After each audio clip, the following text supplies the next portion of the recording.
श्री शिवाय नमस्तुभ्यम दोस्तों, हर हर महादेव। श्री शिव पुत्री शिव महापुराण की कथा 30 मई से 5 जून 2025 दोपहर 2 बजे से 5 बजे तक ओसा लातूर महाराष्ट्र में जो कथा होने वाली थी वो अब कथा वहाँ पर भी वही हुआ जो और कथाओं के पंडाल में हुआ है। गई है, पानी बहुत ज़्यादा भर गया है वहाँ पर।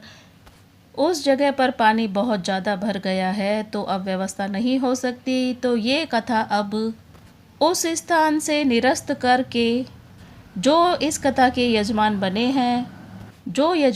हैं उन्हीं के परिवार द्वारा अब ये कथा ऑनलाइन होगी। ऐसा गुरुजी पंडित प्रदीप जी मिश्रा ने अभी संदेश दिया है।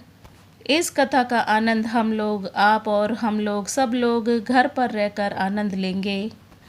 आस्था चैनल के माध्यम से, यूट्यूब, फेसबुक के माध्यम से, बाबा के धाम से ऑनलाइन श्रवण करेंगे।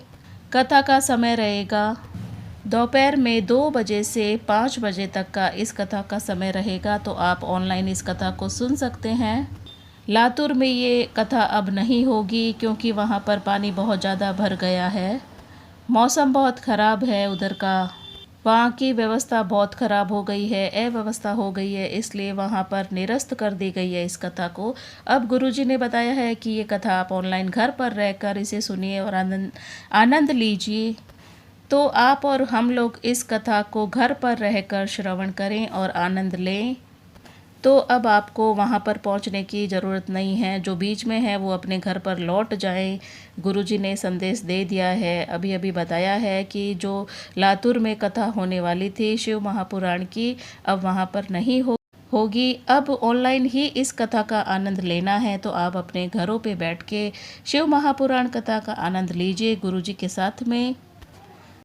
सुनकर बहुत दुख हुआ ना दोस्तों, पर क्या करें, भोलेनाथ की ऐसी ही इच्छा है, ऐसी ही मर्जी है। वो चाहते हैं कि मेरे भक्त को कोई तकलीफ़ ना हो, कोई कष्ट ना हो, क्योंकि गर्मी बहुत ज़्यादा है और मौसम भी इन दिनों में आंधी बारिश तूफान का रहता है। तो भोलेनाथ के भक्तों को कोई हानि ना हो, यही भोलेनाथ चाहते हैं। इसलिए उनकी यही मन की इच्छा है कि आप अपने घरों में बैठकर, ठंडी हवा में बैठकर कथा का आनंद लें।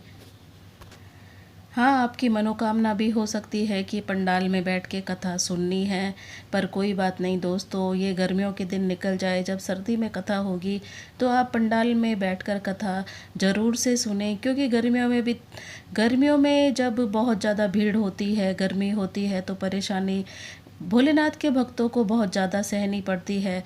पर भोलेनाथ नहीं चाहते कि मेरे भक्त परेशान हो, तो उन्हीं की आज्ञा है कि हम लोग घर पे बैठ के कथा सुने। तो गुरुजी ने, पंडित प्रदीप जी मिश्रा ने भी कह दिया है कि अब ये कथा ऑनलाइन होगी, तो आप घर पे बैठ के आनंद लीजिए कथा का। पंडाल में कथा सुनने के लिए बहुत दूर दूर से लोग आते हैं, भोले के भक्त आते हैं कथा सुनने के लिए, तो कितनी परेशानी तो उनको आने जाने में होती है। और उसके बाद में जब पंडाल में बहुत ज़्यादा भीड़ होती है, जगह नहीं मिलती है, पंडाल भी कितना लगाएं, अपार भीड़ हो जाती है, धूप में बैठना पड़ता है भक्तों को, और कितने धक्के खाने पड़ते हैं, ये तो भक्त ही कह सकते हैं, वही जान सकते हैं अपनी दशा।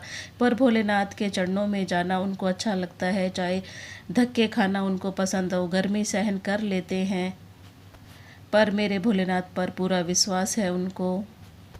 महाराष्ट्र, लातूर, ओसा वालों की पुण्य की गुल्लक अभी नहीं भरी है, इसलिए कथा की भोलेनाथ की तरफ से आज्ञा नहीं मिली है, इसीलिए वहाँ पर कथा नहीं होगी। भोलेनाथ की भक्ति में कहीं कमी रह गई है, वहाँ के भक्तों की बहुत ज़्यादा भक्ति करनी पड़ेगी, तभी वहाँ पर कथा होगी। श्री शिवाय नमस्तुभ्यम दोस्तों, हर हर महादेव।